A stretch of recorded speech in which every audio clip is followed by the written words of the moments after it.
Olá pessoal, sejam bem-vindos a mais um episódio do Norte Podcast. E como sempre eu tô aqui com meu brother Kalil. Bom dia, boa tarde, boa noite, pessoal. E também tô aqui com o reverendo Marcos Carrijo. Tudo bem, pastor? Obrigado, Lindenberg. Obrigado, Kalil. É um prazer estar com vocês e poder participar desse momento. Que bacana. Muito obrigado por aceitar o convite. Muito feliz também. A gente precisava de alguém aqui, igual o pastor, para dar uma seriedade, né? Nesse programa aqui. Tem que trazer assuntos mais técnicos, assuntos mais sérios. Pois é, A gente ué. gosta de falar sobre isso, né? Exatamente. A gente convidou o senhor primeiro porque a gente admira o senhor Pela bastante, admiração. né? E porque é um assunto que a gente cresceu conversando bastante sobre isso. Obrigado. E a gente está aberto para tratar do assunto, né? Sobre a Páscoa, né? Páscoa, Sobre religião, outras Sobre, coisas. tudo O que momento é esse, é Páscoa. Exatamente. Amanhã. Isso, Bem amanhã é Páscoa. propício, né? Bem propício. Exatamente. E o mundo quase todo para sobre isso, essa questão, né? Muita gente volta para a Páscoa, mas se eu fosse falar hoje sobre definir Páscoa, eu diria que a Páscoa hoje seria ela é judaico-cristã paganizada. Se paganizou com o tempo, exatamente. Né? Mas ela é judaica porque ela começou com o judaísmo, no caso, né? Foi na época dos judeus, quando está sendo liberto do cativeiro. Então Deus institui a Páscoa, ele sai do Egito. E aí cristã porque ela apontava já para Cristo, o cordeiro morto já apontava para Jesus, e o sangue aspergido no umbral que protegeu as casas da invasão da morte do primogênito, aquele sangue já apontava também para o sangue de Cristo na cruz, que perdoa os nossos pecados. E paganizada porque, infelizmente, o que se fala de Páscoa hoje, o que vem na sua mente? Coelhinho, ovo de Páscoa. Que não tem nada a ver. Nada a ver. E afinal é uma tremenda contradição. Se fosse a galinha e o ovo, ainda dava para ter bom senso, né? Mas coelho e ovo... Mas é questão bem mercadológica, né? Pastor, só fazendo um breve break aí, só para a gente falar dos nossos apoiadores, rapidão, se já retornar. A gente quer agradecer primeiramente a Nutrofit, que é um dos nossos apoiadores, o Paulo Henrique lá, tudo que você precisar de suplemento aí, você compra muito lá, né, Lindenberg? Demais, ó. Num cliente fiel lá do PH. Antes dele abrir a Nutrofit, na verdade, eu já era cliente dele. É pior, verdade. Ele importava, né, verdade. O suplemento dos Estados Unidos e aí vendia para todo mundo. Sim. Eu era um dos clientes dele. Valeu, Paulo Henrique, valeu, Nutrofit. O outro nosso apoiador é Quadros Poços Artesianos, da galera lá do Dio, da Aline, do Gabriel. Um abraço aí. Abraço, galera. Muito obrigado pelo apoio de vocês aí. E o nosso outro apoiador é o DS, né? DS, Escritório de Advocacia, DS Advogados Associados. Obrigado pelo apoio também. Gente, tá bem de apoiador, hein, cara? Tá bem de apoio. Precisamos demais, viu? Precisamos demais para tocar o negócio aqui. Apoiem a gente. Apoiem a gente. Se inscrevam no canal. Sigam a gente lá no Instagram. E vamos pra conversa. Bora curtir essa conversa. Pastor, aqui. fica à vontade. Mas só pegando o gancho, essa questão... Quando é que isso virou? O senhor sabe quando é que isso virou algo de coelho? Quando é que foi para esse rumo, o mercado, levar Páscoa para isso? Não, o que a gente vê, Kalil e Lindenberg, é que, na verdade, há uma ação, para muitos isso passa despercebido, mas uma ação maligna, uma ação do diabo mesmo, em cima disso. Porque quem crê em Jesus, naturalmente, tem que crer também no diabo, que o próprio Jesus ensinou acerca dele, né? E a Bíblia diz que o propósito dele é confundir a mente das pessoas, para que eles não compreendam o verdadeiro evangelho. Então, isso aí foi um método que ele usa para ofuscar o significado verdadeiro da Páscoa, para que as pessoas não entendam realmente, compreendam o que significa ser a Páscoa, a libertação do Egito, hoje a libertação do pecador, da escravidão do pecado, a ligação que a Páscoa e ceia, Santa Ceia hoje, que na Igreja Católica é a Eucaristia. Então, com o propósito de ofuscar tudo isso, é que isso foi se tornando um mercado para vender. Né? Então, eu não sei mais ou menos quando que isso se deu de fato. Tipo, historicamente falando, né? Mas é tipo Papai Noel no Natal também, exatamente. Né? Mas é algo que vai surgir exatamente para promover o mercado, né? Consumismo, é a época que o pessoal fatura. Sim. Né? Por outro lado, há um aspecto positivo também, porque quando aumenta o mercado, aumenta o emprego, né? As pessoas... Né? Sim. Então, tudo isso tem esse aspecto positivo, junta, isso vai somando e as pessoas vão gostando da ideia, e isso acaba criando o obstáculo final, que é confundir o verdadeiro entendimento do que significa Páscoa. Que é um dos maiores símbolos que a gente tem no Ocidente, espiritualmente falando, né? Significa a morte de Jesus, né? A morte do Cordeiro, que é onde vai culminar esse significado da Páscoa, né? Justamente na morte, ali, onde ele Exatamente, paga os nossos pecados, no caso. Porque quando é que ela foi instituída, a Páscoa? Entre os judeus por Deus. Ela foi estabelecida por ordem divina. No Antigo Testamento, né? No Antigo Testamento. É Êxodo capítulo 12. Era hebreus ainda, no caso, né? Eles eram os hebreus. Os judeus, israelitas, hebreus, é o mesmo povo. Mesma coisa. Eles são chamados de hebreus porque são descendentes de Éber, descendente de Sete, descendente de Adão. Então, por causa de Éber, eles receberam o nome de hebreus, né? Os hebreus. Mas lá no Egito, na escravidão lá, quando eles estavam ali já clamando, e Deus propõe as pragas para libertar o povo, na última noite que antecede a saída deles, então Deus estabelece a Páscoa, quando seria a morte dos primogênitos. Todos os primogênitos iriam morrer, exceto aqueles dos judeus, que estavam em casa. E na casa foi ordenado, então, por exemplo, se você era o chefe da casa, você tinha que matar um cordeiro. Aquele cordeiro, o cordeiro da Páscoa, apontava para Jesus. Por isso que Jesus é chamado de nosso cordeiro pascal na Bíblia. E se a sua família fosse pequena, você teria que convidar, por exemplo, uma outra família, o Calil, para juntar as duas famílias e comer todo o cordeiro naquela noite. Não podia sobrar nada. E o sangue do cordeiro era usado para passar no umbral da porta. E na noite, quando o mensageiro da morte, que ia matar os primogênitos, ele passasse por aquela casa e visse aquele sangue na porta, então ele não entraria naquela casa. E o primogênito dali estaria salvo. Então protegia. Então esse foi o propósito da Páscoa, né? Proteger o primogênito e marcar. Se você perguntasse o que significa a Páscoa para o judeu, significa libertação. Libertação do cativeiro babilônico, né? Então, eles saíram dali. Para nós cristãos, o significado é o mesmo, libertação.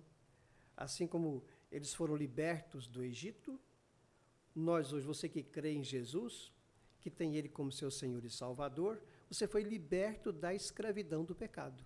Então, a libertação também é a mesma coisa, o significado. E por que não se podia, por exemplo, comer nada fermentado? Até hoje os judeus nessa época não comem nada com fermento, né? As comidas são... Exatamente, porque o fermento, ele trazia a ideia de um símbolo do pecado, a contaminação dele. Né, o fermento. Então, ele simbolizava, ele tinha esse simbolismo. Sim. Por isso que ele era tirado da refeição. Os pães asmos que falam, né? Exatamente. Então, era sem fermento. No caso, a bebida entra nessa brincadeira aí também, né? A bebida, nada fermentado, né? Eles podiam comer. Pastor, é interessante o seguinte, na tradição católica, eles têm a quaresma, aliás, tem o carnaval primeiro, né? Que representa ali a festa da carne, aí tem 40 dias ali, que é a quaresma, onde vai ter essa purificação ali, e ela se finaliza na Sexta-feira Santa, né? E aí vem a Páscoa e tudo. Como é que é isso no protestantismo? Esse período da quaresma, tem algum significado ou não? Para nós, evangélicos protestantes, nenhum significado. Porque a quaresma, não existe isso na Bíblia. É uma tradição católico-romana, né? Então, ela está fora da Escritura. A Semana Santa também. Não há nenhum... Para nós, Quinta-feira Santa, não tem nada. Não tem nenhum... Não. Não quer dizer nada. Não quer dizer nada. A Sexta-feira da Paixão, que relembra a morte de Cristo, para nós também poderia ser um dia normal de trabalho, sem feriado, né? Você apenas lembra a morte de Cristo. Para nós, evangélicos e protestantes, o dia que deveria ser realmente marcado com reserva, com dedicação a Deus, com adoração, é o domingo. Então, por isso que até alguns reformadores, eles eram contra a ideia de todo dia santo e feriado. A ideia deles era, Deus te deu 7 dias na semana. 6 dias você usa para trabalhar, para cuidar das suas coisas. Um dia é o dia consagrado ao Senhor, que agora é o domingo. Assim como a Páscoa vai dar lugar à Santa Ceia, a circuncisão no Antigo Testamento dá lugar ao batismo, também o sábado do Antigo Testamento dá lugar ao domingo. Por isso que nós não guardamos o sábado, exceto a Igreja Adventista, o Sabatista, que guarda o sábado. E bate bem pesado nisso, né? Ela coloca o sábado como um dia, não só central no dia da semana, mas como um dia central na revelação geral ali, né? Necessário para a sua salvação. Isso. Mas a ideia deles, inclusive o erro está aí, Calil. Não é que você, por exemplo, se você resolve, pastor, eu vou guardar o sábado, para dedicar meu sábado ao Senhor. Não tem problema. Mas se você começa a dizer, ou se eu dissesse para vocês, ó, se você não guardar o domingo, você não é salvo, eu estaria cometendo uma heresia, um erro. Porque eu estaria dizendo que para você ser salvo, você precisa de Cristo e mais alguma coisa, mais o domingo. Sim. O domingo é o dia que Jesus foi ressuscitado. Amanhã, né? Então é mais importante que qualquer outra coisa. Mas eu tenho uma dúvida aí, o seguinte, o senhor é pastor presbiteriano há 32 anos? 32 anos. Formou em teologia com quantos anos? Eu formei, meu curso foi de 84 a 87. Eu fui ordenado em 88. Foi no seminário? Seminário Presbiteriano Brasil Central de Goiânia. Hoje tem essa exigência ainda? De você estar no seminário, tudinho pra... Tem, hoje ainda é maior ainda a exigência. Hoje o vestibular de entrada é mais pesado ainda do que foi na minha época, né? Então são 4 anos de estudo. Eu tive 4 anos e meio, porque quando eu entrei era um curso noturno para 5 anos.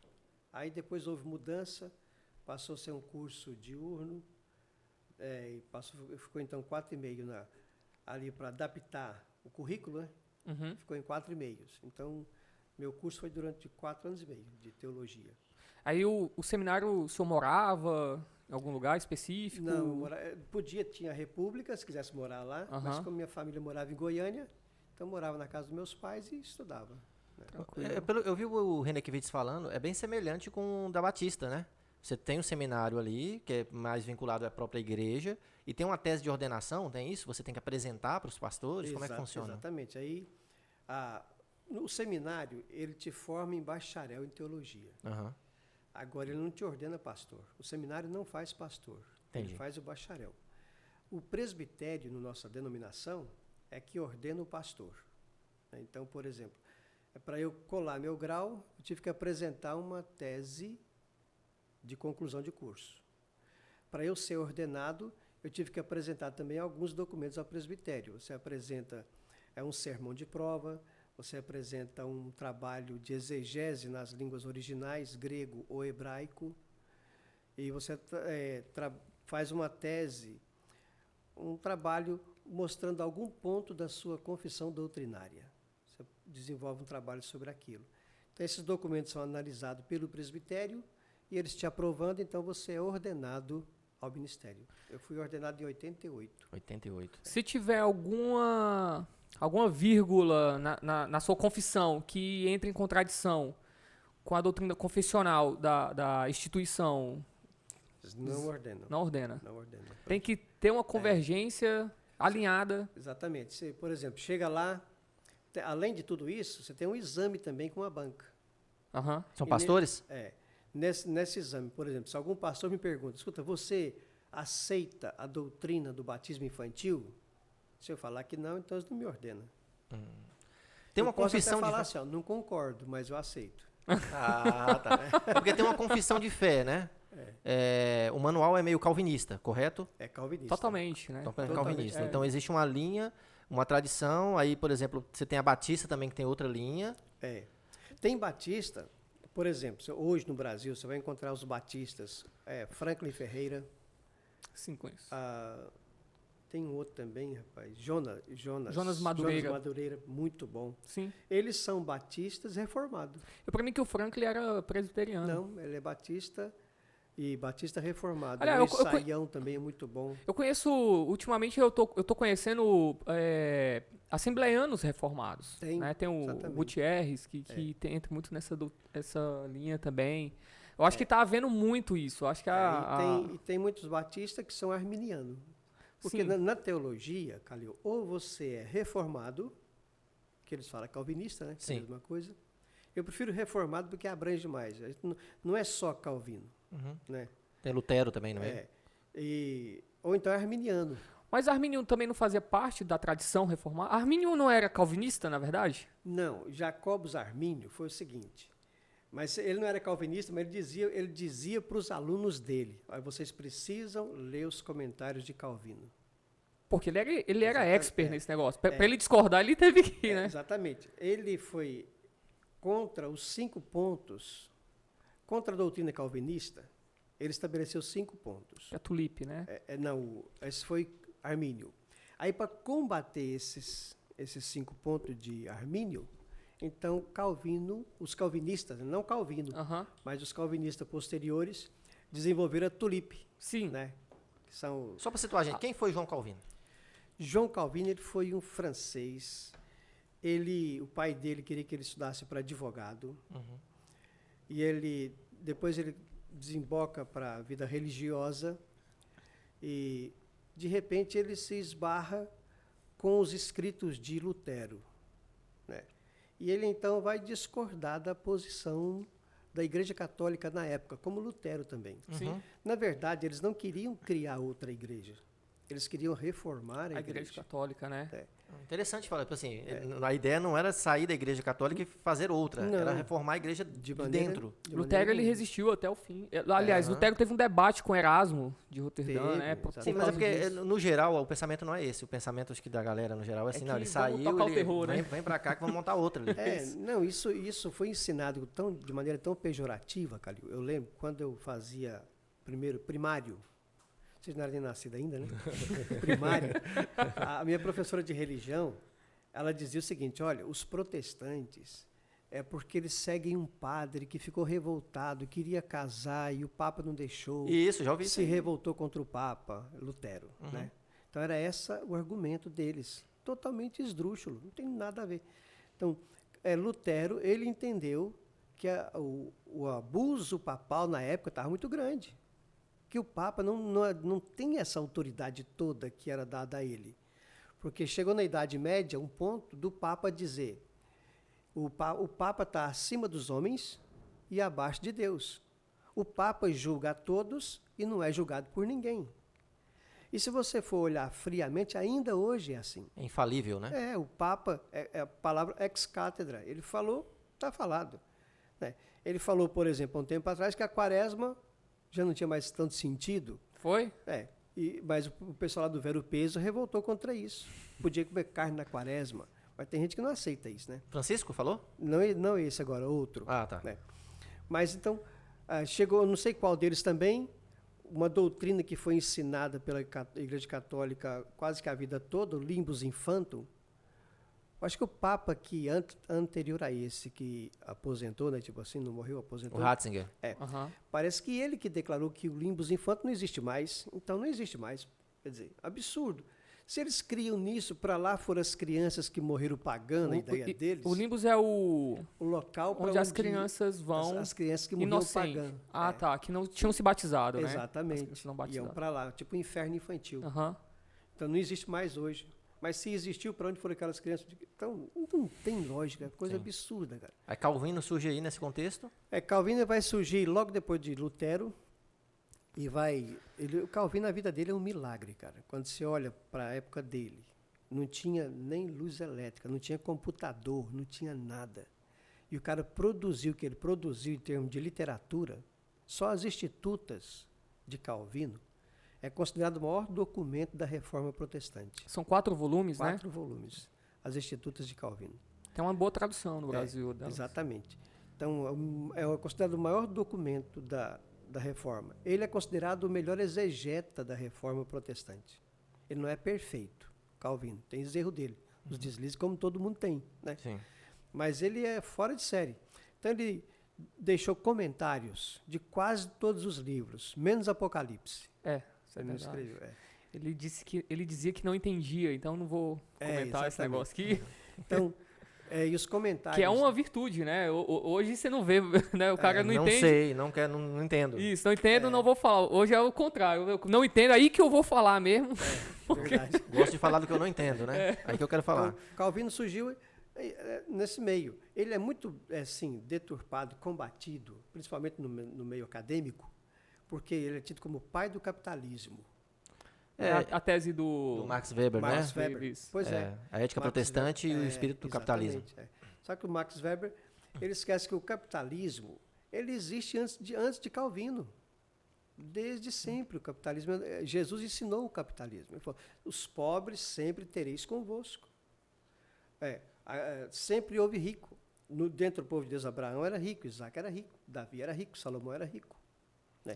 O que a Bíblia condenava e Calvino pegava pesado também, Lutero, é esse capitalismo selvagem e até pecaminoso. Lutero, a história conta que Lutero disciplinou na igreja dele um membro, porque sabe, tipo assim, não é bem esse exemplo, mas é mais ou menos isso. Ele compra uma casa por X, né? No sufoco, a casa valia 2, ele comprou por 1, e depois valia 2, ele vendeu por 3. Tipo usura, né? Exatamente. Que era condenado pela Igreja Católica. Esse cara foi disciplinado. Lutero disciplinou isso. Então, porque o capitalismo selvagem não tem nada a ver com Calvino. Né? Ele sempre...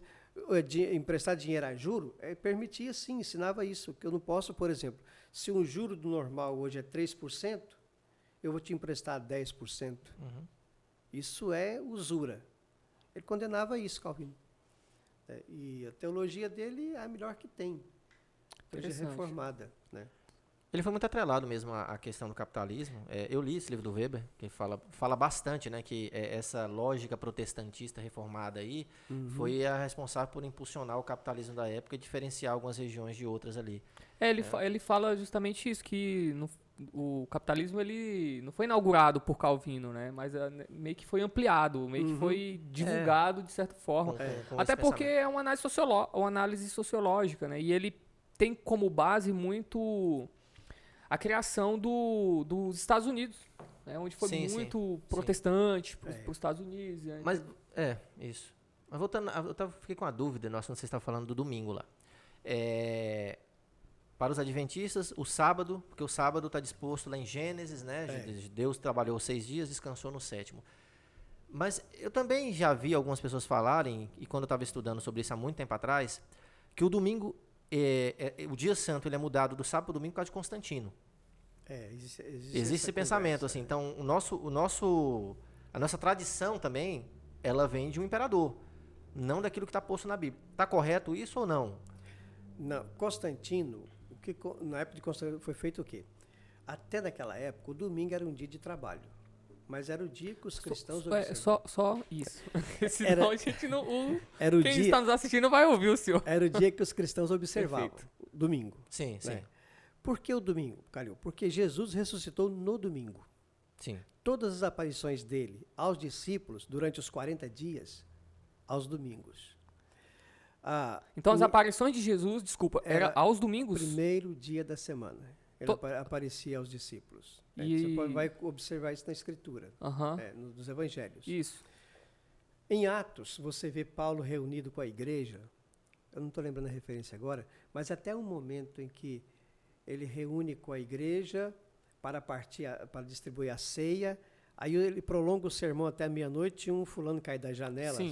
História? Sim. Ele vai lá e ressuscita o cara. Lá, tá de boa. Ali era no domingo, primeiro dia da semana.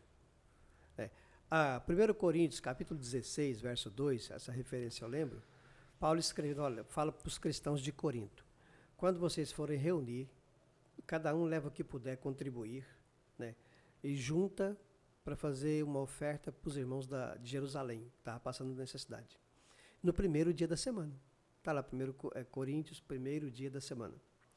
As visões do Apocalipse de João, lá não fala o primeiro dia da semana, mas fala o dia do Senhor. E naquela época, o dia do Senhor era o domingo. Os adventistas disseram que era o sábado. Os adventistas falam que é o sábado. Semana, exatamente.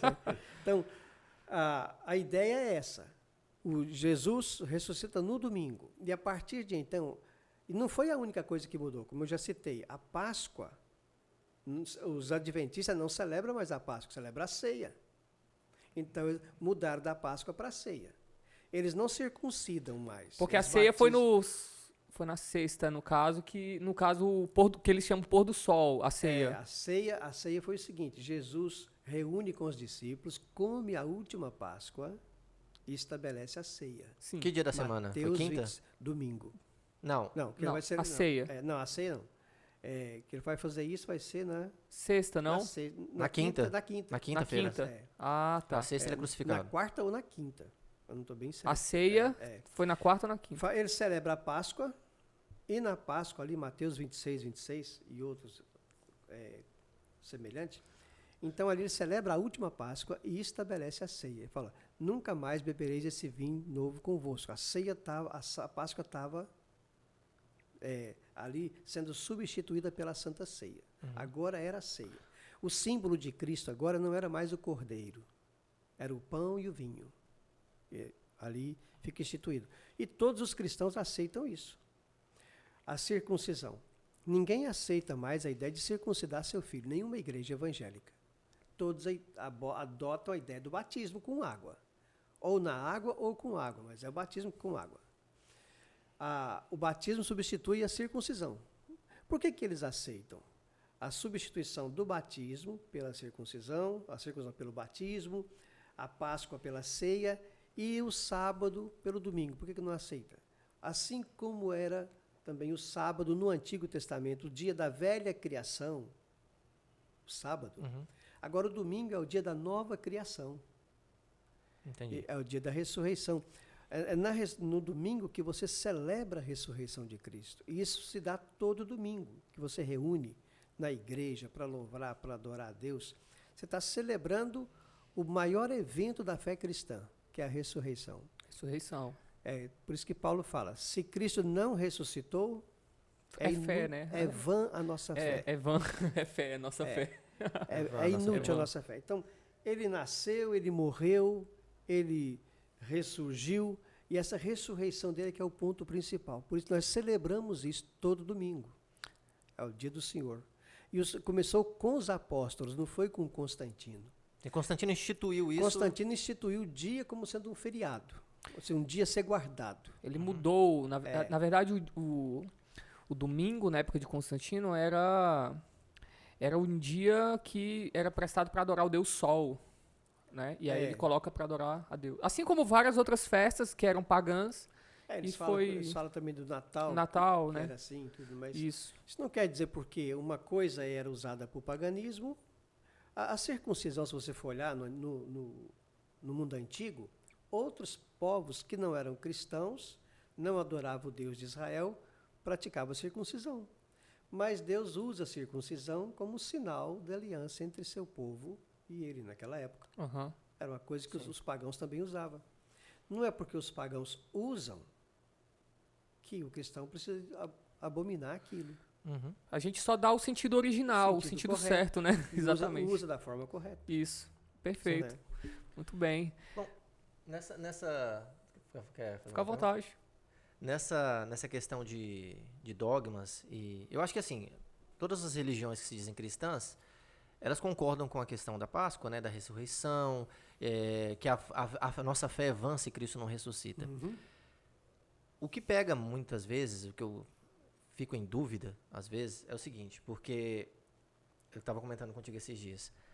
Acho que se juntar todos os pontos conflitantes das religiões, ninguém vai para o céu. Né? Por exemplo, se você, uma pessoa só, você não observa o sábado, para o adventista você não vai para o céu.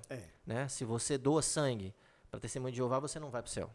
Se você, por exemplo, na congregação cristã do Brasil, se você é mulher e você vai para o culto sem véu, possivelmente você também não está santificada, você não vai pro céu. Eles vão discordar disso.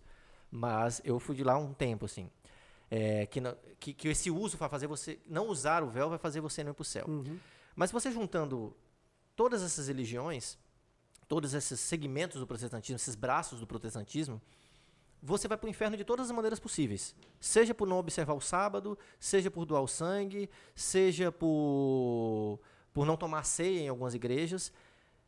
A pergunta é, o que é realmente necessário, tirando todos esses dogmas criados, até porque, na minha opinião, eu vejo que o que vem depois dos apóstolos gera muita confusão na cabeça das pessoas. Por exemplo, você tem uma linha até calvinista que pode atrapalhar muita gente, muita cabeça. Tem os arminianos, tem os luteranos. Você tem a própria Ellen White dentro do movimento adventista, que confunde muito a cabeça das pessoas. Eu estou falando de livros que eu já li, que são viagens completas. Então, o que é necessário de verdade hoje, dentro da própria tradição presbiteriana, reformada, para você ir para o céu? Uma pessoa vai chegar e falar que eu quero ir para o céu. O que eu preciso fazer? Rapaz, hein? Você lembra?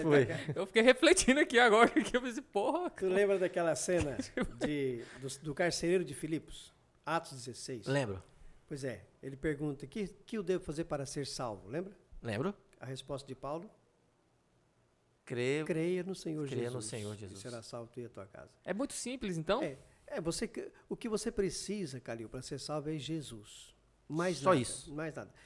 Qualquer coisa, qualquer pessoa, qualquer religião que fala é Jesus e mais isso, já pecou, já está fora. Sensacional. Por quê? Se você fizer isso, você está negando a suficiência de Cristo. Sim. Se eu colocar Jesus e mais a presbiteriana, eu estou negando a suficiência de Cristo. Se eu falar Jesus e mais Calvino, eu estou sendo herege. Então é só Jesus, mais nada. Perfeito. É que você precisa. Agora, o que Jesus ensina é o seguinte: aquele que me ama, ouve a minha palavra. Aquele que me ama, faz o que eu mando. Né?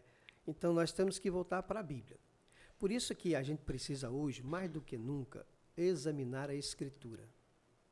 Estudar a Bíblia. A Bíblia não é um livro mágico, que você abre, deu vontade de ler, você vai, abre e lê. Né? Não pode ser assim. A Bíblia é um livro, a gente chama de divino humano, porque ela é inspirada por Deus e escrita por homens. Então, o Espírito Santo não é sem lógica. Tem lógica, ele é sábio. Ele é logos, né? Ele é razão. Então, quando ele propõe a Bíblia ser escrita, quando ele inspirou, por exemplo, Mateus, para escrever o evangelho dele, e Mateus escreve o capítulo 1, 2, 3, 4, 5, naquela sequência, é porque é para ser estudado sequencialmente. Na época que Mateus escreveu, não tinha capítulo, nem versículo. Isso vai ser introduzido lá pelo ano 1200 da nossa era. Mas o texto do grego está contínuo ali. Então, o que Mateus escreveu no começo, está no começo, meio e fim. Tem que estudar a Bíblia a sério. Contextualizada. Exatamente. Então, muitas pessoas já fizeram essa pergunta. Pastor, quem está falando a verdade? Cada pastor fala uma coisa, cada igreja diz uma coisa. Então, o que você precisa? Ler a Bíblia, examinar a Escritura. Existem alguns pontos que, por exemplo, o adventista lê a Bíblia e interpreta do jeito dele. O calvinista, o arminiano, né? Mas tem, por exemplo, segundo a hermenêutica sagrada, tem alguns princípios que, quando você adota esses princípios, te ajuda a ter um norte. Primeiro, a Bíblia, ela interpreta a si mesma. Então, não sou eu, pastor Marcos, que interpreto a Bíblia. Eu estudo a Bíblia e ela se auto-interpreta. Essa é a primeira regra da hermenêutica sagrada. Esse ponto ele foi instituído pela Reforma? Foi, né? Foi enfatizado pela Reforma. Pela Reforma. A Bíblia interpreta-se a si mesma. Mas acho que em Hebreus tem algo semelhante, né? A palavra de Deus é viva e eficaz, né? Então, se ela é viva, eu penso que algo que é vivo tem vontade própria, tem razão própria e fala por si. É a interpretação que eu faço. Que a palavra de Deus é viva e eficaz. No celular? Não. Se for, tem nada não. Então, primeira coisa, a Bíblia interpreta-se a si mesma. Segundo, o texto mais claro interpreta o mais obscuro. Você está lendo a Escritura. Tem uma passagem obscura, especialmente no livro de Apocalipse, né? Então, você vai interpretar através de um texto mais claro. Eu vou interpretar o Apocalipse à luz de quê? Do que Jesus ensinou em Mateus 24, 25, 26, sermão escatológico dele, Marcos 13. Então, esse é outro princípio. A Bíblia interpreta-se a si mesma e um texto mais claro interpreta o texto mais obscuro. Quando você parte desses princípios, não é só isso a hermenêutica, tem mais coisa, né? Mas esse é o princípio básico. Então, você vai chegar a um denominador comum. Nós não vamos chegar, por exemplo, a 100% de igualdade, porque a Bíblia, como sendo um livro divino humano, a parte humana acaba conflitando a gente. Então não tem jeito. Eu tenho uma interpretação 100%, você também não chega a esse ponto. Né? Mas nós podemos chegar ao máximo que for possível entender na Escritura. Por isso que uma coisa que você aprende é isso. É só Jesus e mais nada. Né? Mas aquele que ama Jesus, ele também ama a Deus. O desejo de quem ama Jesus é fazer a vontade de Deus. Né? O desejo de quem ama a Cristo é servir a Deus. Não era o desejo dele? A minha vontade é fazer a vontade do meu Pai. Os discípulos chegam e falam, Senhor, come, está com fome. Uma comida eu tenho. Fazer a vontade daquele que me enviou. Né? Então, valorizar o reino de Deus. Então, quem diz que crê em Jesus e não valoriza o reino de Deus é uma contradição. Então, a crença dele é uma crença apenas intelectual, de conhecimento, que é possível. Até o diabo tem esse entendimento de Deus. Erudição, né? Ele conhece tudo sobre Deus. Quando Jesus é tentado no deserto, o diabo tenta Jesus usando a própria Escritura. Né? Então veja a audácia dele. Então ele conhece Jesus perfeitamente. E ele dá uma interpretação, no caso, equivocada. É para confundir as pessoas. E aí, nessa pegada da interpretação, pastor, por exemplo, são muitas pessoas com muitas cabeças que têm um certo condicionamento cultural, tem um certo condicionamento geográfico, tem vários condicionamentos ali. Então eu penso que um africano ele não vai interpretar a Bíblia como um brasileiro. Apesar das ferramentas estarem disponíveis ali, igual você falou, né, a hermenêutica e tudo. A própria hermenêutica, né, ela é uma ciência que ela nasce antes de Cristo, né, ela nasce na Grécia, Hermes, vem toda essa conjuntura também. Então a gente usa uma ferramenta que também é pagã, para interpretar, para lançar luz da nossa percepção, de uma ordem metodológica para poder interpretar a Bíblia. Como é que fica isso na visão do senhor, que está há tanto tempo, né, no ministério, de entender como outras pessoas interpretam a Bíblia? Igual Calvino. Calvino também é interpretado de várias formas. Né? Por exemplo, só esticando um pouco a minha pergunta, né? Semana atrasada eu terminei um curso sobre Calvino, sobre o calvinismo no Brasil, como ele se desenvolve aqui no Brasil e tudo mais, com o pastor e o professor Ricardo Quadros Gouveia, talvez o senhor conheça. De nome. Exato. Hoje ele está hoje ele tá no Canadá, e aí tem muito livro publicado aqui, e aí solicitaram ele de fazer esse curso e tudo mais e tal, ele foi, aceitou e fez curso pra gente lá, tudo. E aí ele mostrando as várias faces de Calvino durante os séculos, né? Tem o Calvino mesmo, né? Como ele escreveu, a sua biografia, como ela se desenvolve na história. Tem os calvinistas ali, né, neoescolásticos ali no século XVII. E aí vem os calvinistas ali no século XX, igual Karl Barth. Você vê, enfim. Aí você percebe ali tem uma miscelânea de interpretação até mesmo sobre Calvino. E isso, de certa forma, reflete no nosso julgamento em relação às escrituras também.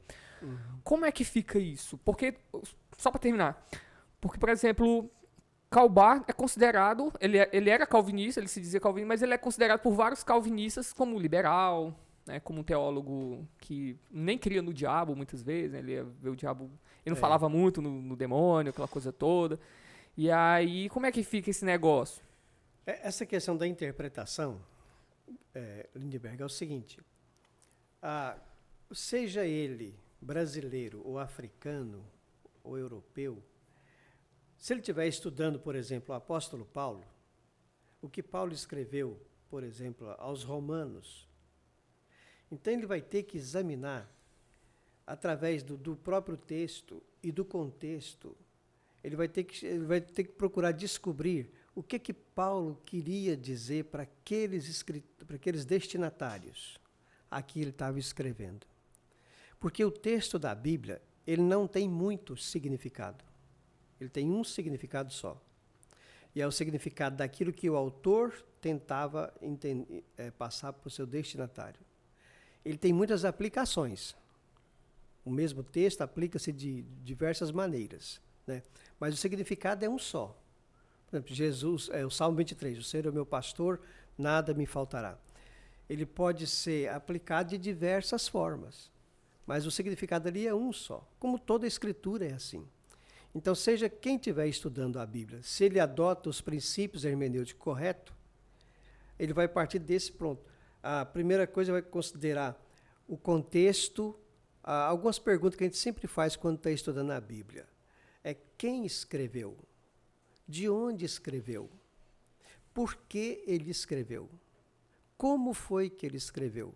Ele usou poesia? Que tipo de literatura? Para quem ele escreveu? Quando ele escreveu? São perguntas que você precisa fazer na interpretação do texto.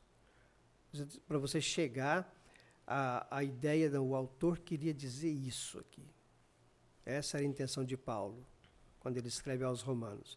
Você vai ver o livro, você vê que quando ele começa a escrever, o propósito de Paulo ao escrever aquela carta era falar para os irmãos que ele ia passar em Roma, compartilhar com eles o evangelho, alguns dons espirituais, e de lá ele queria que eles o enviassem à Espanha para pregar o evangelho, só que ele não vai.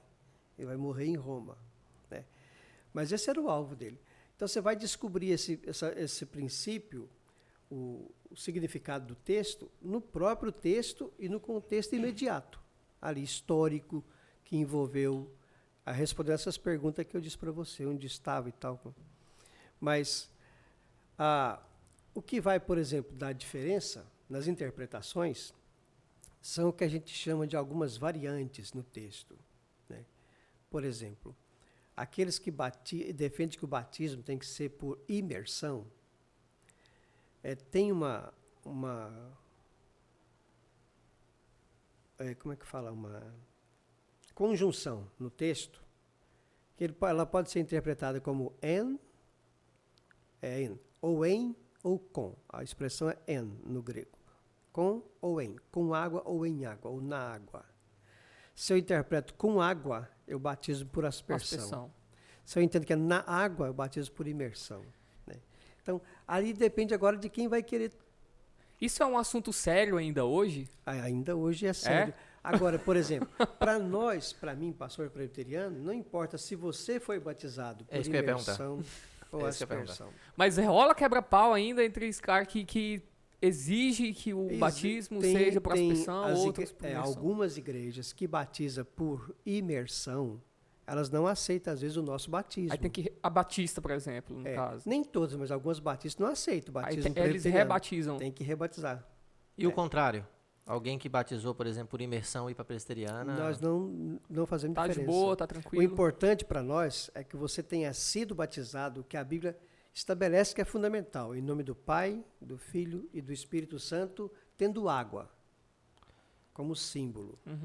Ou aspergido ou imergido, né? E aproveitando essa pergunta, esse assunto, e o batismo de crianças? O batismo de criança nós entendemos, por exemplo, talvez aqui em Conceição, em Redenção, se você for olhar, quem batiza criança aqui só a presbiteriana. A nossa e a do pastor Manuel. A presbiteriana batiza criança? Batiza. Por que a gente batiza criança, Frank? Porque o batismo, nós entendemos que ele é uma continuação da circuncisão. O que é o batismo? É o sinal da aliança entre uma pessoa e Deus. O que era esse sinal no Antigo Testamento? Era a circuncisão. Gênesis 17. Quando Deus faz aliança com Abraão, ele estabelece o sinal da aliança, que era a circuncisão. E lá em Gênesis 17, você vai ver que a criança com 8 dias, ela deveria ser circuncidada, receber o sinal da aliança. Essa criança com 8 dias, ela sabia o que estava fazendo? Não. Ela recebia o sinal da aliança por conta de quem? Do seu pai. O pai tinha um compromisso com Deus. Então a criança, ela era incluída no pacto. Por causa da fé do pai, ela também fazia parte daquela fé. Ela era circuncidada. Aquela circuncisão garantiria a salvação dela? Não. Porque ela podia crescer, abandonar a Deus, adorar outros deuses e pronto, né? No Novo Testamento, a circuncisão não é mais praticada. Agora é o batismo com água. João Batista. Exatamente, batismo com água. Aí, o batismo com água, eles falam, então uma criança não pode ser batizada. Onde que no Novo Testamento diz? Não pode, né? Não tem nenhum versículo na Bíblia que diz assim, agora as crianças não podem mais receber o sinal da aliança. Não tem essa interrupção. O que você tem que levar pelo bom senso é a continuidade. Há uma continuidade. Se no Velho Testamento, na aliança entre Deus e seu povo, as crianças faziam parte da aliança e recebiam o sinal, então no Novo Testamento continua do mesmo jeito. Se você tem uma aliança com Deus, seu filho tem direito de fazer parte dessa aliança. Então ele pode ser batizado. O batismo de infantil e nem o adulto não garante a salvação de ninguém. Tem muita gente que foi batizada na igreja, adulto, e vai para o inferno. Só foi batizado e não são crente, né? Sim. Então, batismo não garante salvação de ninguém. Então, no caso, a presbiteriana e a católica batizam crianças, né? É bem semelhante. Não, eu acho que tem outras também, outras igrejas. Acho que a anglicana também. Acho que a Não, congregacional... falando assim, as mais próximas da gente aqui. Sim. As mais próximas. Agora, a diferença, por exemplo, do batismo da Igreja Católica batiza a criança por quê? Não por essa concepção teológica. Ela batiza a criança por causa daquela ideia do limbus infantum. Para não ir... Para não ir para a criança não morrer pagã, ela tem que ser batizada. E para ela ser batizada, principalmente naquela época, as pessoas pagavam caro. Às vezes, nascia o filho de um grande fazendeiro no meio do mato, ele tinha que levar o pároco lá, o padre lá para batizar a criança. Aí chegava lá, eu vou reformar a sua igreja e tal. O infanticídio também era muito alto, então eles não queriam deixar perder o negócio. Eles batizam com essa ideia. Se você não batizar, a criança não é salva. A intenção é outra, então. Exatamente. A presbiteriana, a fé reformada, ela batiza a criança com essa concepção de que a criança, filhos dos crentes, também participam do pacto, como era no Antigo Testamento. A circuncisão, ela tem algum efeito prático? Eu acho que eu ouvi alguma coisa há muito tempo sobre isso, que tem algo relacionado à higiene ou doença. Higienização. Higienização, Muitos povos praticam. Eu ouvi um estudo uma vez que o câncer do colo de útero das mulheres judias era bem menor do que das outras. E eles atribuíam isso à circuncisão. Que interessante. É porque a circuncisão ela higieniza mais. Pastor, nesse segmento aí, o senhor falou que algo foi instituído no Antigo Testamento, como o batismo, né, que era a circuncisão do recém-nascido aí com 8 dias, e que não houve essa quebra nessa transição para o Novo Testamento. Não. Até porque a divisão de Antigo e Novo Testamento a gente sabe que veio depois, né? A palavra é uma só, essa divisão de capítulos e tudo. E não houve essa quebra. Então, como não houve essa quebra, não existe uma proibição da continuidade do batismo. Eu faço a mesma pergunta para o dízimo. Não é dito em nenhum momento, até onde eu sei, no Novo Testamento a palavra dízimo. Por que algumas igrejas mantêm isso como um dogma ou quase uma obrigação mesmo, uma doutrina dos membros? Assim? Ainda só voltando ao batismo, para esclarecer um ponto. Porque se alguém estiver ouvindo pode falar, mas pastor, lá em Marcos capítulo 16 é contra o batismo de criança, porque lá diz assim, ide pregai o evangelho e aquele que crê seja batizado. A criança não crê, como que ela pode ser batizada? É uma brecha. O argumento deles é isso.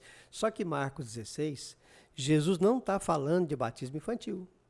Ele está falando para os discípulos. Vão para o mundo, preguem o evangelho a toda criatura. O que crê, seja batizado.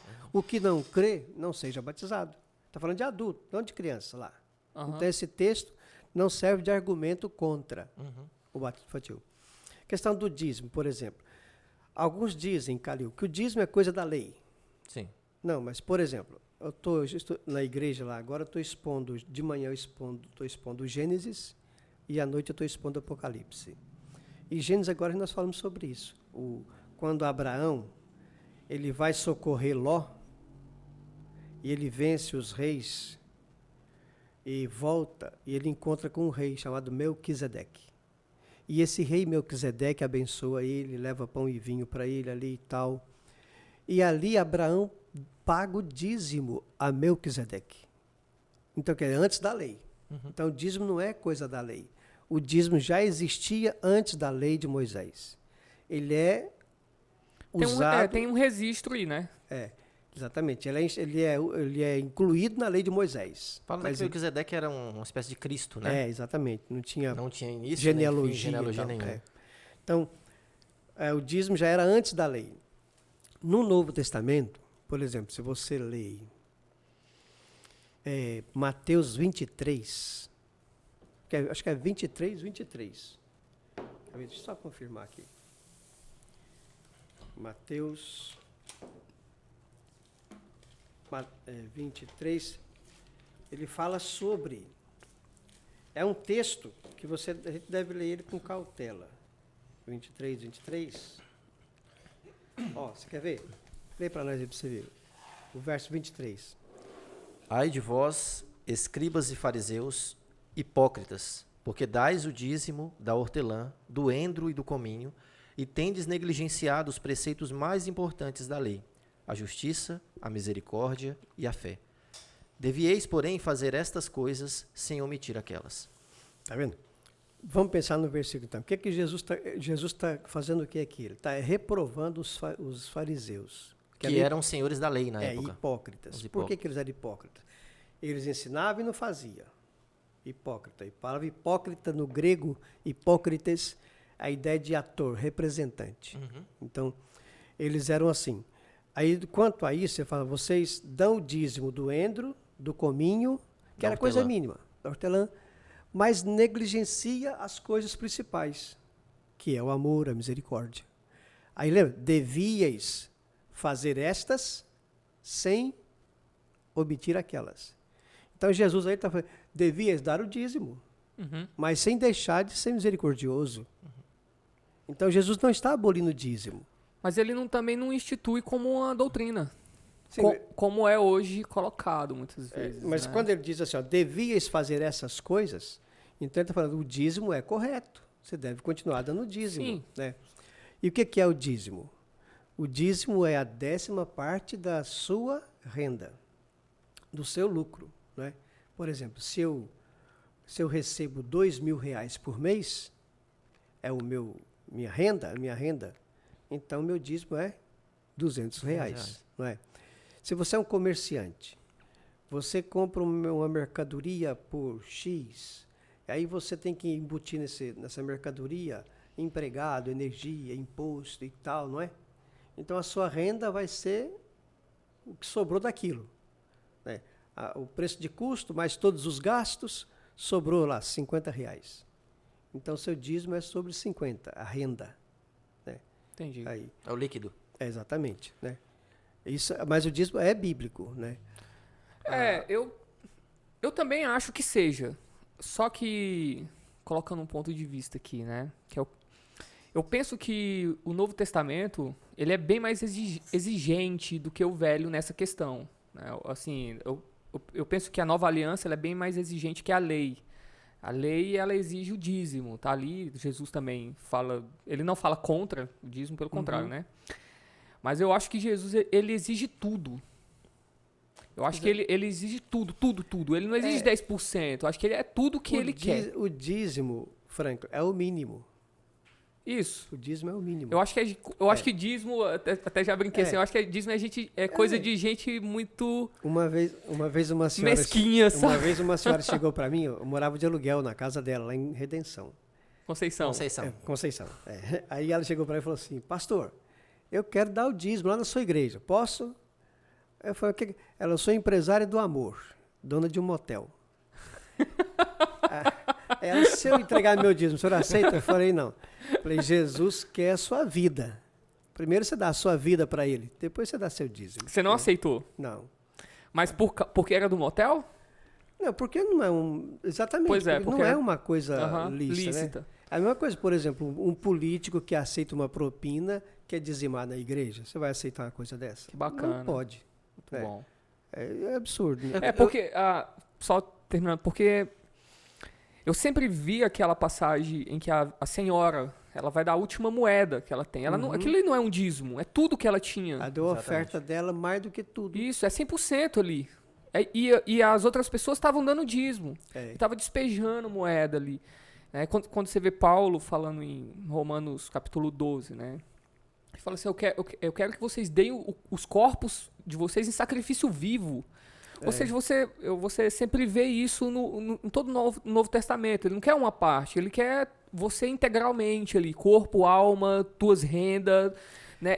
Ou seja, não que você dê tudo isso pro pastor, pra igreja, mas que você tenha essa consciência de que nada é seu. Exatamente. Tudo é graça. Então, quando você tem essa compreensão, a ideia de você devolver 10% da sua renda, isso é insignificante. Pronto. Eu penso exatamente assim. Eu acho que 10% é coisa de gente. Mas eu acho que assim, o grande... Não que seja errado, não que a pessoa que está dando 10% lá, na consciência certa também, esteja fazendo isso de forma errada. Pelo contrário. Eu acho que errado é essa incitação de você dar 10% e achar que Deus te deve alguma coisa. E algumas igrejas, cara, tem algumas igrejas que estabelecem, se você não der o dízimo, você não vai para o céu. Isso. Mas é justamente isso que eu ia chegar, eu queria falar sobre isso. Isso é absurdo. A antipatia que se tem e a resistência que se tem com o dízimo, né? E algumas igrejas, de algumas pessoas, e principalmente daqueles que não são cristãos, porque quando analisam de fora, a galera que não é cristã já analisa com um ponto crítico, né? Você é o imposto da igreja, enfim. Está enriquecendo o pastor. Está enriquecendo o pastor e toda essa questão que perpassa muito pela ignorância das pessoas. Mas o ponto crítico que eu acho que elas têm um pouco de razão, porque Jesus fala que o bom nome de Deus é difamado entre os gentios por nossa causa, por aqueles que estão dentro da igreja. Exatamente. São eles que fazem um bom nome de Deus ser difamado lá fora. A vinculação que isso tem, não tanto com a salvação, porque eu acho que muita gente não está preocupada com a salvação depois. Muita gente está preocupada com a vida aqui mesmo. Muita gente quer que o paraíso seja aqui. Então, eu vim de uma tradição neopentecostal, tanto quanto no Lindbergh, nós participamos de uma igreja em que a teologia da prosperidade ela era assim, empurrada a goela abaixo, e que se você não tivesse bem, você estava devendo alguma coisa para Deus. Estava em pecado. Você está em pecado. E assim, isso fez as pessoas entrarem numa piração. E eu dei um passo para trás e vamos analisar a Bíblia. E eram perguntas que eu fazia para o pastor da época que não eram respondidas, ou mal respondidas, ou simplesmente ignoradas, né? Uhum. Então, esse é o ponto. As pessoas têm essa antipatia justamente porque se eu não pagar, é uma barganha. Se eu não pagar o dízimo, eu vou ser amaldiçoado, eu não vou ter... Existe uma vinculação... O devorador vai te pegar. O devorador vai te pegar. Então, isso é absurdo. Qual que é realmente vamos colocar a palavra, a pegada do dízimo? Qual que é o intuito do dízimo? Eu acho, Calil, que a pegada do dízimo, o intuito dele, sabe o que é? É a nossa maior demonstração de fé. Porque, por exemplo, você vê uma irmã viúva que recebe a aposentadoria dela, R$900, né? Ela vai tirar R$90 para entregar de dízimo para a igreja. É um ato de fé. Ela tem que confiar muito em Deus. Sim. Mas o cara que ganha R$100 mil, uma vez um comerciante lá em Tucuruí, que era pastor lá, ele falou, pastor, cheguei no escritório dele na hora, né? Ele estava separando o dízimo. Naquele dia era muito dinheiro. Ele falou assim, pastor, é uma tentação. Então não dá vontade de entregar isso aqui. Só a metade. Aí eu falei, eu não vou falar nada. Deixa Deus te usar. Não é comigo que você tem que resolver isso. Não vou te convencer. É uma prova de fé para quem ganha pouco, é uma prova de fé para quem ganha muito. Sim. Né? Então é um ato de fé. Agora, o que tem acontecido? É aquela questão que foi no começo. O diabo ele deturpa tudo. Então, quando você vê um pastor esnobando um avião, uma fazenda, o cara vivendo em luxúria, então isso revolta o povo mesmo. Sim. Né? De dar o dízimo. Sim. E cria uma motivação que o diabo usa para isso. Não justifica, mas explica. É uma teologia do medo, né? Porque exatamente. você põe medo na pessoa e não esperança, e não alegria, que é o que o evangelho deveria causar. E outras coisas. Às vezes o pastor, que tem uma boa arrecadação, então ele começa a pregar uma mentira na igreja. Fala, se você entregar seu dízimo, Deus vai te abençoar e vai fazer isso, vai aumentar a sua renda. É uma mentira? É mentira. Porque, por exemplo, eu posso entregar o meu dízimo e Deus pode não me abençoar mais. Pode falir, no caso.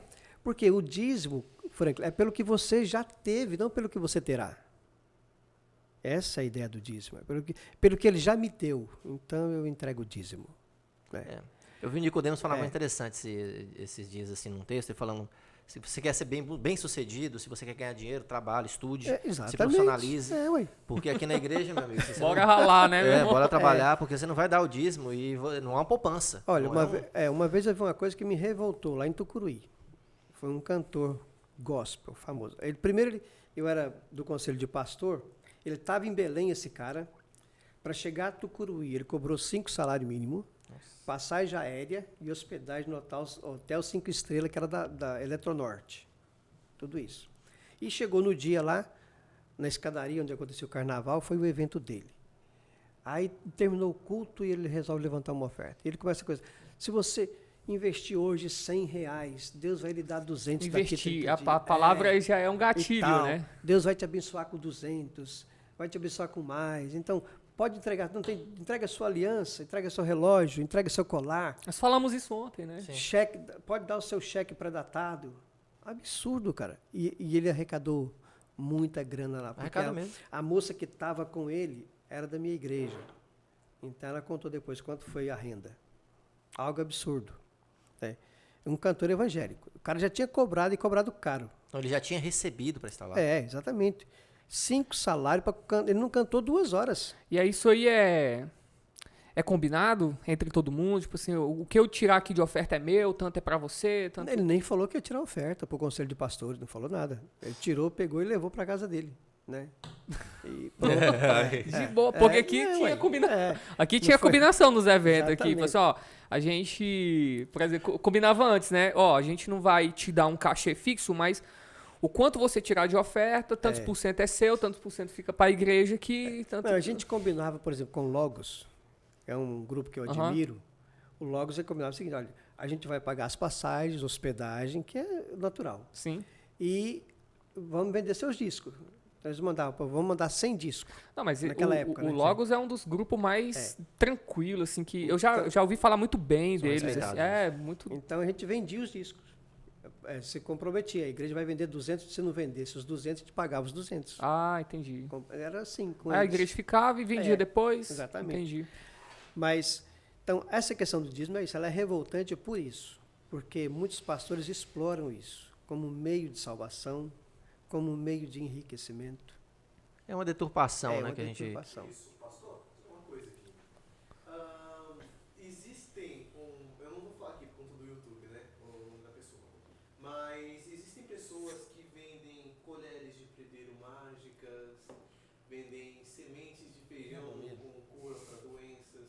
Qual a sua opinião sobre isso, o seu ponto de vista? Irmão, isso No é- microfone, pastor. O diretor perguntou sobre, né, pastores que vendem colher mágica, flor ungida, Telha. sabonete, esses três. Tijolo. Gente, isso é revoltante. Vocês lembram aquela cena que Jesus entra no templo Sim. e pega um chicote Sim. e derruba as mesas, e expulsa o pessoal do templo? Sim. Por que Jesus fez aquilo? Era natural que tivesse cambista no templo, porque o judeu que ia de distante, ele tinha que pagar o imposto do templo com a moeda do templo. Mas se ele estava em outro país, em outro lugar, a moeda dele era outra. Então tinha que ter o cambista Aham. para trocar, mas que fizesse de forma honesta. Tinha que ter animais no templo. Pra porque- facilitar pra pra eles, facilitar o sacrifício. né? Isso. Não é? Mas o que acontecia? Acontecia que houve um mercado da fé ali dentro do templo. O cambista lá dentro do templo trocava a sua moeda tipo 10 por 1. Lá fora você trocaria bem melhor, mas não podia, tinha que trocar dentro do templo. Instituiu uma regra ali pra Exatamente. beneficiar esses caras. E eles no caso. exploravam o animal. Às vezes o cara trazia o animal com ele. Chegava lá, o sacerdote reprovava aquele animal. Ele tinha que cobrar um no templo. E se lá fora valia 100, no templo valia 1.000. E o cara tinha que pagar os 1.000 que lá dentro. Né? Então, é essa exploração da fé que deixou Jesus irritado. Primeira vez que você vê na Bíblia Jesus irado. Sim. Né? E ele expulsa o povo com um chicote. Derruba a mesa. Se ele tivesse hoje aqui, ele ia pegar esses caras que vêm de colher abençoada, vende essas coisas ungidas, ia fazer a mesma coisa com eles. Porque Opressão. é tão nojento. É nojento. E isso não é de agora, gente. Eu estava em Tucuruí ainda, eu era pastor lá. Eu fui pastor lá de 90 a 2001. e fui pregar numa igreja. No final da pregação, eles me chamaram, pastor, vem orar aqui, porque vai ter um vestibular, alguma coisa assim, e os irmãos trouxeram as canetas aqui para a gente abençoar. E colocaram caneta, colocaram os que estavam desempregados, levou carteira de trabalho. Pra gente ungir. Um reformado fazer uma Quando eu vi aquilo, rapaz, eu fiquei, meu Deus do céu, onde é que eu tô? Orou? Orei. Orei não para abençoar. O Senhor, tem misericórdia desse povo, abençoa cada um naquilo que precisa, aquela oração assim. Deus abençoasse cada um. Pra não causar treta também, né? Eu não disse, Senhor, abençoa essa caneta, abençoa essa carteira. Tinha foto de gente lá em cima. Imagina. Anota nessa carteira de trabalho Então, aqui. isso é absurdo, mas tem. Houve um comentário, eu não sei se isso procede. Depois eu vi ele revoltado falando que um pastor aí estava vendendo grão de feijão ungido contra a Covid. Aham. Sim. Isso é cara de prisão. Sim. Esse cara tinha que ser preso. Se a gente fosse um país sério, tinha muito cara que é mercador da fé, eu acho que já tava na cadeia. Exatamente. Isso são como entulhos que eu acho que esses caras colocam que impede muitas vezes das pessoas enxergar Jesus, né? Uma vez eu vi um pregador falando assim, olha, Deus vai te dar a sua casa própria, mas você vai ter que fazer o seguinte, vai ter que plantar semente de fé. Se você mora de aluguel, pega esse aluguel, você lembra disso? Pega esse aluguel esse mês e manda para nossa conta. Se você... Tá. Então, Okay. Ele falou isso, Franklin. Se você mora no fundo da casa de alguém, não paga aluguel, imagina quanto seria Pega o teu aluguel Pega essa oferta e manda pra gente. Você vai estar plantando a semente da casa própria. Então, incentivando o cara a não pagar o aluguel para mandar o dinheiro para ele. É um induzindo a entrar numa dívida, a passar uma dificuldade. Exatamente. E se você for levantar o patrimônio desse cara hoje, ele não é pobre, não. Absurdo. Mano, esses mega pastores, esses super pastores, eles são milionários, né? Acho que Jesus também fala, acho que dos fariseus sobre isso, né? Que vocês nem entram no céu.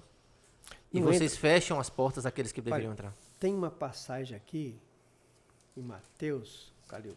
Eu sempre cito na igreja, e eu tenho ela também, eu trago comigo mesmo.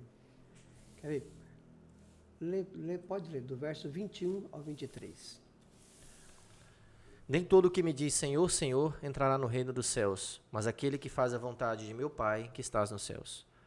Muitos naquele dia hão de dizer-me, Senhor, Senhor, porventura não temos nós profetizado em teu nome? E em teu nome não expelimos demônios? E em teu nome não fizemos muitos milagres? Então lhes direi explicitamente, nunca vos conheci. Apartai-vos de mim, os que praticais a iniquidade. Tá vendo? Bem forte, né? Exatamente. Um dos versos bem Não, fortes. é uma galera que fazia milagre. Eu fico pensando nisso, assim, tipo assim, não é qualquer um. O cara fazia milagre. Isso. Expulsava demônio. Expulsava demônio. Era pregador da palavra. Isso, até ressuscitava pessoas, assim, né? Então, Interessante, né, velho? e essas Ele pessoas... não vai entrar no céu. Realmente Vai ter parte com Deus. É. Doido. Eu queria saber agora, queria perguntar, ver, o senhor tem quase 30 anos, né? Aí, 32 anos de ministério. E a gente está enfrentando essa pandemia. Como é que está sendo, né, enfrentar uma pandemia diante da congregação do senhor? Olha, Franklin. Lindbergh. Lindbergh é o seguinte. Primeiro, essa pandemia, ela está prevista na Bíblia. Essa e todas que já tiveram no passado, e talvez se Cristo não voltar logo vai ter mais. Sim. O Lucas, quando fala dos sermões escatológicos de Cristo, ele fala de que haveria guerras, rumores de guerra e pandemia. Lucas usa a palavra epidemia. É a mesma coisa. Então, isso que está tendo aí é o que a gente chama, é uma trombeta de Deus soando, chamando o povo ao arrependimento. Deus está dizendo para a humanidade, olha, a vida não é nada, dinheiro não é nada. Tem muita gente famosa morrendo. Agora os jovens também estão sendo atacados por essa enfermidade. Então, ninguém escapa. O homem precisa se arrepender. Precisa voltar para Deus. Mas é um convite ao arrependimento. Isso não coloca nas costas de Deus uma certa causa de tudo isso? Tipo assim, não faz de Deus uma espécie de carrasco, esse discurso, tipo assim, Deus já falou isso que vai acontecer e tudo. Não fica, Lindbergh, por quê? O importante é quando você começa a conhecer a história da redenção no começo. Quando Deus colocou Adão e Eva no jardim, ele falou assim, olha, você pode comer de tudo, dessa árvore não come. Já pensou? Uma única árvore, não era para ele comer do fruto dela. Podia fazer tudo no jardim, comer de tudo. Mas Adão, e ele fala, se comer dessa árvore, certamente morrerás. Adão comeu, não comeu? Então, ele morreu. Agora, qual que é o destino de Adão? E quando fala de Adão, inclui nós. Nós somos descendentes de Adão. Claro. Qual que é o nosso destino, então? Inferno, castigo eterno. Deus é injusto? Não. Ele avisou, falou, não coma, porque se comer, morre. Então, Adão comeu livremente. A morte dele foi por conta dele, e nós somos herdeiros deles. Então, o nosso destino, por merecimento, é inferno. Por isso que eu nem posso falar assim, Senhor, me dá o que eu mereço. Porque o que eu mereço é o inferno, por eu ser descendente de Adão. Agora, Deus resolveu salvar alguns. Ele não resolveu salvar todos. Por que não? Pois é, por que ele não resolveu salvar todos? Eu entendo assim, porque naqueles que ele salvar, ele vai manifestar a sua misericórdia. Naqueles que ele não salvar, ele vai manifestar a sua justiça. Ele não disse que comer e morreria? Então alguém tem que morrer. Ele vai cumprir a palavra dele. E ele está sendo injusto? Não. É bem Porque ele diz... é um ponto que a gente diverge bastante, É, porque eu não... isso vai mais para a tradição calvinista presbiteriana, Isso. né? Não, entrou sem querer aí. Isso. Entrou sem querer. Essa é a discussão que eu queria evitar e eu não vou entrar nela. porque Porque realmente ela não tem fim. eu não subscrevo Na predestinação. essa interpretação, assim. Eu acredito que... É difícil, mas difícil, é você difícil. pensar assim, Lindbergh, vai pensando sobre isso no Não, futuro. já pensei bastante. Assim, é algo que eu sempre volto, na verdade. Não é a primeira... Pensa assim, Deus estaria obrigado a salvar a todos? Começa a pensar assim. Não, lógico que não. Obrigado, não. Não. Então, É por sua livre vontade que ele deseja. Exato. Então, Deus é injusto salvar um e outro, não? Numa concepção onde eu tento olhar a partir de Deus, lógico que não. Né? Porque ele está acima da minha Exatamente. moralidade, está acima de Então, tudo isso. se ele não, veja bem, se ele não está obrigado a salvar a todo mundo, ele não está obrigado a salvar, ele não está errado salvar um e deixar outro. O que a gente não pode entender, que as pessoas entendem errado, é o seguinte, então Deus criou um para o inferno e outro para o céu. Não foi assim. Quando Deus criou Adão, ele criou um Adão, não dois. E ele criou um Adão para viver na presença dele, não foi? Cuida do jardim. Você vai ser o vice-gerente, o vice-rei da criação, Adão. Mas se comer, morre Adão. Adão comeu, Adão morreu. Então, a culpa está toda em Adão. Sim. Nada em Deus. Por isso que Paulo fala assim, olha, é Deus injusto? De maneira Não, nenhuma. lógico que não. Não. Né? Mas Paulo também diz que Deus deseja salvar todos os homens, né? Então, Exato. eu acho, ele não é obrigado a salvar todo mundo, mas ele deseja salvar todo mundo. Então, eu fico Mas assim, pensando, é aí que eu pergunto. eu acho mais legal ele desejar. Existe espaço para o livre-arbítrio dentro da predestinação, da doutrina da predestinação? Não existe livre-arbítrio. Não existe? Não. O livre-arbítrio, Calil, quem tinha livre-arbítrio era Adão. Adão tinha. Porque ele podia comer do fruto da árvore da vida ou da árvore do conhecimento do bem e do mal. Podia não comer de nenhum deles. Então ele tinha livre-arbítrio. Adão foi criado reto. Ele podia comer de um... Agora, depois de Adão, o homem não tem mais livre-arbítrio. Por que você não tem livre-arbítrio? Você não pode escolher pecar ou não pecar. Você peca todo dia, não tem jeito. Não é verdade? Se alguém diz que não peca, é Mentiroso. mentiroso. Então, nós pecamos. Uhum. Então, nós não podemos não pecar. Então, nós não podemos fazer essa escolha. Eu não vou pecar. Então, eu não tenho livre-arbítrio. Eu sou servo do pecado. Mas causar... O que você tem? Livre agência. Certo? Uhum. Na sua livre agência, você pode ir para a igreja ou ir para a balada. Na sua livre agência, você pode ler um livro, assistir um jogo, pode vestir uma camiseta, uma camisa. Qual a diferença do peso entre livre-arbítrio e livre agência? A livre agência é você escolher a sua maneira de agir, de viver. E o livre-arbítrio? O livre-arbítrio seria você escolher pecar ou não pecar de forma nenhuma. Você não pode escolher isso. Você pode escolher, Lindenberg, não cometer algum pecado, mas você não pode escolher não pecar. Sim, claro. Né? Eu acho complicado essa ideia de você, de certa forma, responsabilizar a humanidade inteira pelo ato de não individualizar as culpas. Isso é complicado, até porque nós, como seres humanos, e eu, como advogado, vou puxar um pouquinho, não que seja a minha área de, não que seja a minha grande área de atuação, enfim, mas assim, existe no direito penal, por exemplo, no direito criminal, o princípio da individualização da pena. A pena não pode passar da pessoa daquele que cometeu o ilícito.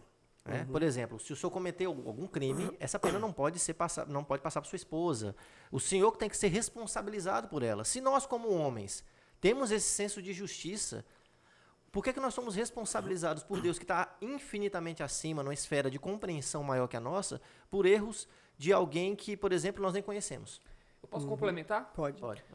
E eu vou mais acima ainda. Onde está a justiça em você punir uma pessoa por pecados temporais que ela cometeu, sei lá, no espaço de vida que ela teve entre 40 anos, 50 anos, ela cometeu os pecados dela nesse espaço de tempo. Onde está a justiça em você punir essa pessoa na eternidade? Não é extremamente desproporcional? Não. Vai no rumo Vai a aí? mesma coisa, porque é individualização e proporcionalidade das Isso. penas. Veja bem, Adão, ele era o nosso representante no Éden. Por isso que ele é uma representação dele lá. Então, não tem como eu falar assim, eu não tenho nada a ver com o pecado de Adão. O sangue de Adão corre na minha veia. Então, eu herdo o pecado de Adão. Por isso que Paulo fala assim, por um homem entrou o pecado no mundo e o pecado passou a todos. Por isso, todos pecaram. Sim. Então, não tem como, Carlos. Eu abomino Adão. Não tem, seu sangue dele está na sua veia. O pecado dele está. Então, nós nascemos, por isso que a Bíblia fala que você nasce espiritualmente morto nos seus delitos e pecados. Em termos teológicos, é como se fosse uma pecaticidade. Todo ser humano, tipo assim... Hereditário. Isso. Uma criança, por exemplo, ela... Me corrija se eu estiver errado. Uma criança, ela não cometeu atos pecaminosos, mas ela nasceu numa Exatamente. pecaticidade. Com o pecado. Isso, que é... Seria aquilo que uma condição. é dito que o mundo jaz no maligno? A Bíblia fala de pecado no singular, Isso. que é o pecado de Adão. A criança nasce pecadora. Que é essa O condição salmista diz, em humana, né? pecado me concebeu minha mãe. Eu nasci pecador. O pecado original? Eu falo pecado original. Então você nasce com esse pecado. Uhum. A criança não tem atos pecaminosos. Mas a criança já nasce morta, espiritualmente morta. Por isso que você é ressuscitado espiritualmente quando você crê em Jesus. Você é regenerado de novo. Efésios 2, né? Diz que Você é ressuscitado, estávamos mortos, e ele nos ressuscitou. Aham. Né? Então, isso é. Então, você vai passar, por exemplo, você vai para o inferno, não pelos seus 40 anos de pecado. Você vai para o inferno porque você não nasceu de novo, não se converteu, não se tornou uma nova criatura. Por isso vai para o inferno. Mas essa criatura ela teve um princípio ali, ela teve um início, ela foi gerada. Aí que tá, ela não existe igual, por exemplo, no caso do demônio, do diabo, beleza, ok. Você percebe que ele tinha uma estrutura totalmente perfeita, ele pecou justamente a partir dessa condição. E ok, parece que a punição ali na eternidade é proporcional, porque daí é a estrutura dele, né, a estrutura de existência de um anjo está na eternidade. Mas nós não. A gente, por mais que a gente tenha nascido no pecado, esse pecado ele precede o nosso nascimento, percebe? A gente vem e, como se tivesse o bonde passando, nasci ali no bonde. Exato. Como que, às vezes, por exemplo, um jeito de a gente pensar sobre isso? Depois de Adão, toda a humanidade, cara, ela está indo para o inferno, castigo eterno. Se comer, certamente morrerás. Então, comeu, está todo mundo morto espiritualmente. Agora, dessa multidão morta que está indo para o inferno, Deus resolve salvar alguns, não todos. Porque se ele tivesse resolvido salvar todos, então não precisava nem pregar o evangelho, todo mundo ia ser salvo. Ele resolve salvar alguns, mediante o quê? A pregação do evangelho. O evangelho é pregado, e aquele que ouve o evangelho, ele é regenerado. A fé vem pelo ouvir, não é? Ele é regenerado, ele se torna uma nova criatura, vai andar em novidade de vida. Então, essa pessoa ressuscitada espiritualmente, esse não vai para o inferno, vai para o céu. Né? O que está indo para o inferno é os descendentes de Adão. Que Deus não mandou eles para o inferno. Eles é que escolheram. Em Adão fizemos uma escolha. Aí é aquela questão. Só existia livre-arbítrio ali. Adão tinha livre-arbítrio. Nós não temos. Tá, mas essa escolha, ela é individualizada ou não? Por exemplo, o senhor falou aí, escolhe alguns para que sejam salvos e outros para que sigam o caminho do pecado original. Essa escolha é individualizada ou não? É aí que entra a pregação? Exatamente. A escolha ela é feita, segundo a Bíblia, em Efésios 3, capítulo 1, verso 3, 4. Ele nos escolheu antes da fundação do mundo. Isso. Mas eu acho que eu interpreto que ele escolheu como um povo, não individualmente. Não, ali. a ideia de indivíduo. Individualmente? Ele escolheu exatamente. Por isso que fala assim, estava escrito os meus dias. Paulo fala sobre isso, Jeremias fala. Então, era a escolha individual. Ele escolheu antes da fundação do mundo. Agora, a gente não sabe quem são os escolhidos, Calil. Tá, os escolhidos, eles vão se revelar ao longo da história. Por exemplo, eu, sem mais nem menos, em 81, eu trabalhava num cartório, eu era católico, meu alvo era ir para o seminário católico em dezembro. Você queria ser padre? Era. Eu ia para o seminário católico em dezembro daquele ano, de 81. Aí eu fazia cursinho, saí do cartório cansado, cabeça doendo, falei, não vou para o cursinho hoje, vou visitar um amigo. Chego na casa desse amigo, ele estava saindo com a família para uma igreja de crente, eles eram crentes, eu não era crente. Estava com um cigarro no bolso. Aí, vamos, Marcos, com a gente? Eu fui com eles para a igreja. Cheguei lá na igreja, isso foi em 2 de setembro de 81. Na igreja tinha um pastor pregando e a mensagem que ele pregou foi perfeita. Foi Igreja presbiteriana? Não, cristã evangélica. Cristã evangélica. Deus falou comigo naquele dia, sabe? E eu então decidi, falei, eu vou buscar uma igreja para conhecer mais a Deus. Isso foi na quarta-feira. Domingo eu pego um ônibus na minha casa, vou procurar uma igreja, vou passando de ônibus assim, vi uma igreja, desci do ônibus, fui lá. Era presbiteriana. Aí entrei, quer dizer, o que me levou a fazer isso? É uma ação de Deus. Eu não merecia isso. Ninguém merece a salvação. Né? Mas Deus resolveu. Mas isso não abre uma brecha muito grande para a gente olhar para Deus e julgá-lo segundo a nossa concepção de justiça? Tipo assim, não é meio injusto É que eu estava falando aqui antes. Pois é um trem que nunca entrou na minha cabeça. Eu acho que abre muito. Eu acho que é um assunto que abre muito ponto para noia de muita gente, para paranoia de muita gente. E para um certo tipo de fundamentalismo. Eu vejo muita gente sendo muito impiedoso com esse discurso. Sabe assim. Eu já vi, por exemplo, dentro da igreja, me falaram, mentira, não vi, me falaram. E dentro da própria tradição da presbiteriana, predestinação eu caí foi porque estava predestinado a cair.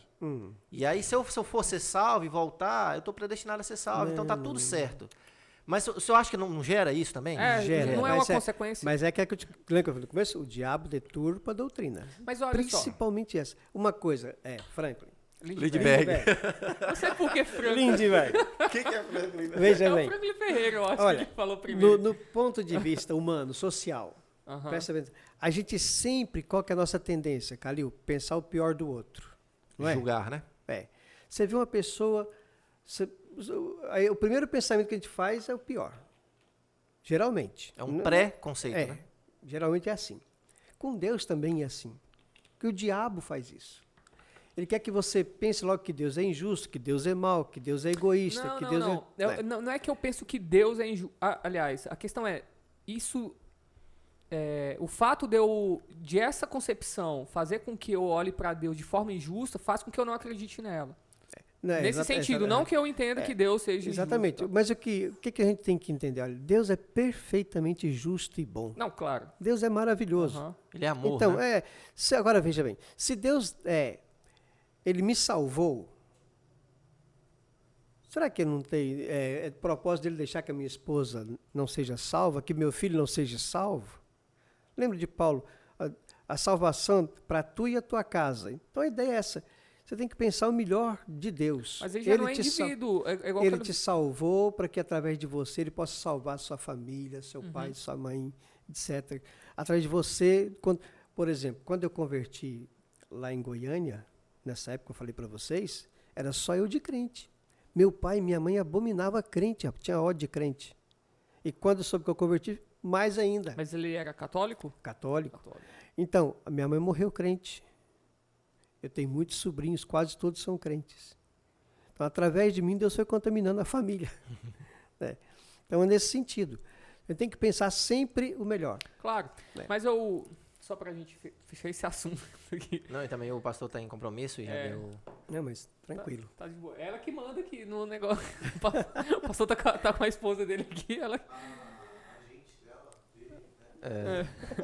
Só pra gente ver o seguinte, assim, eu vi uma explicação muito boa que me convenceu bastante sobre essa questão. Porque foi o seguinte, essa concepção predestinarianista demais, determinista demais, ela é uma concepção extremamente moderna, ali do século XVI. Calvin é uma concepção calvinista no sentido moderno ali, onde Descartes estava em voga, o racionalismo. Então, o que acontece? Naquele período, muitos teólogos, principalmente depois de Calvino, ele não esboçou, pelo que eu entendo, ele não esboçou essa doutrina da predestinação de forma tão desenhada, tão desenhadinha desse jeito, né? Foi posteriormente que isso aconteceu. Justamente por causa dessa pegada da modernidade, né? O racionalismo estava muito em voga. Então, os teólogos naquela época, eles tinham a necessidade de explicar tudo racionalmente, não deixar nenhuma ponta fora do lugar, não deixar nada ali nas arestas sobrando na teologia. E aí no século XIX, isso foi resolvido de certa forma, porque entrou muita a concepção do paradoxo. Então, por exemplo... Eu acredito que a gente é livre. Eu não acredito que nós temos livre-arbítrio. Eu acho que nem Adão tinha livre-arbítrio. Eu acho que só Deus tem livre-arbítrio. Porque livre-arbítrio dá essa intenção de que a liberdade ela é uma liberdade perfeita, límpida ali. Eu acho que só Deus tem essa liberdade total. Nós somos condicionados por vários fatores externos a nós. Somos condicionados pela nossa genética, eu não escolhi minha aparência, eu não escolhi minha cor, não escolhi meu nome, eu não escolhi certas decisões que eu tive, eu fui condicionado pelo ambiente, pela pressão da sociedade, mas eu sou livre. Ainda assim, tem esse quê de liberdade. E Deus ele é soberano também. Então, eu acho que as duas coisas, elas existem, e esse paradoxo a gente tem que conviver com ele. Deus ele quer salvar todo mundo, mas nem todo mundo vai ser salvo, mas não porque ele escolheu. Eu acho que existe uma área cinzenta que a gente não vai compreender muito bem mesmo. E tudo bem, eu acho que tudo bem. Acho que a gente não precisa resolver tudo isso. Eu acho que, por exemplo, a visão presbiteriana, eu entendi a questão do paradoxo. Quando você argumenta assim, você está tirando um pouco da onipotência de Deus. Não, eu acho que ele é totalmente onipotente. Não, mas tu tá entendendo? Né? Porque veja bem, sim, Calil, se Deus quer salvar todos, mas nem todos são salvos, então Deus não é todo poderoso. Ele não conseguiu fazer o que ele queria. Coitadinho de Deus. Ele queria salvar todos, mas todos não foram salvos. Então, seu Deus não é onipotente, não é todo poderoso.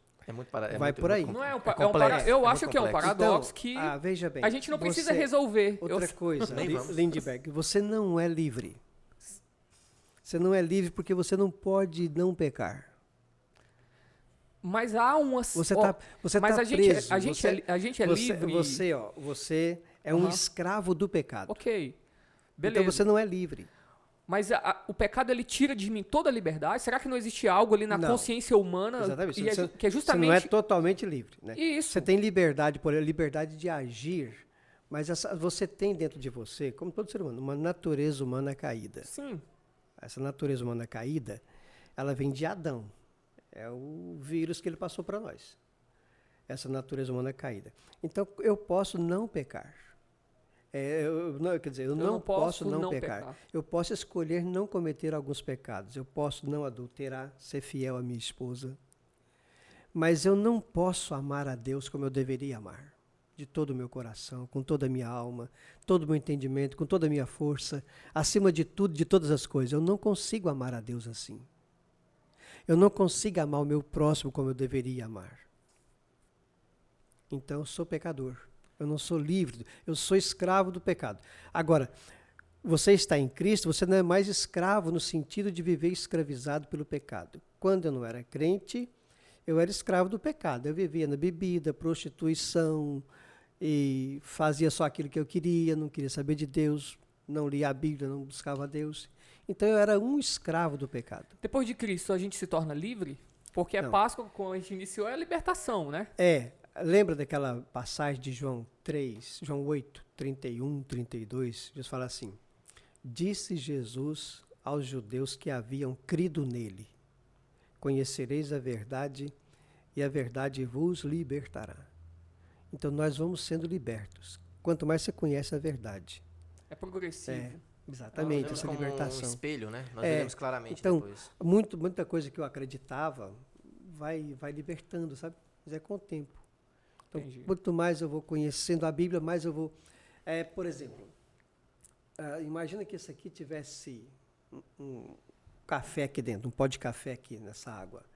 E eu pego essa água aqui e vou derramando aqui lentamente. O copo vai enchendo e ele vai transbordar, não vai? E se eu tiver muita água e continuar derramando, a água do copo, com o passar do tempo, ela vai ficar limpa, não vai? Assim é o nosso coração, Calil. Ele está sujo com o pecado. Quanto mais a Bíblia entrar na minha vida, mais eu vou sendo purificado.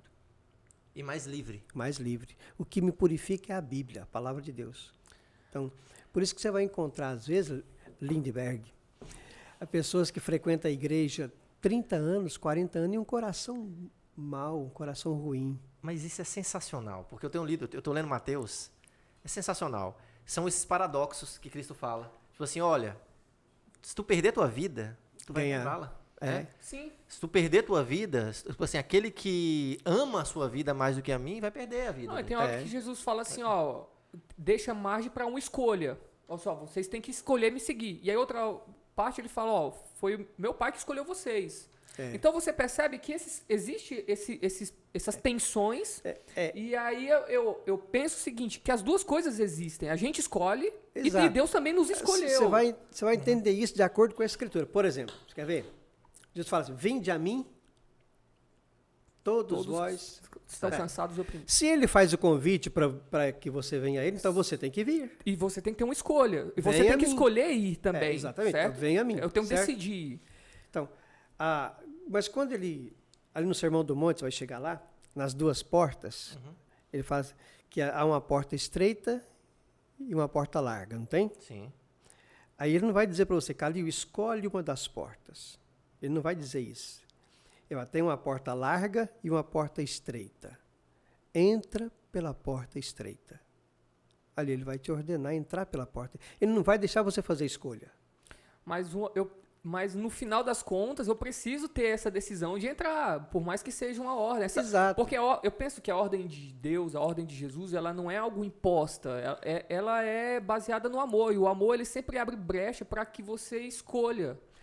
Para que você seja livre para escolhê-lo.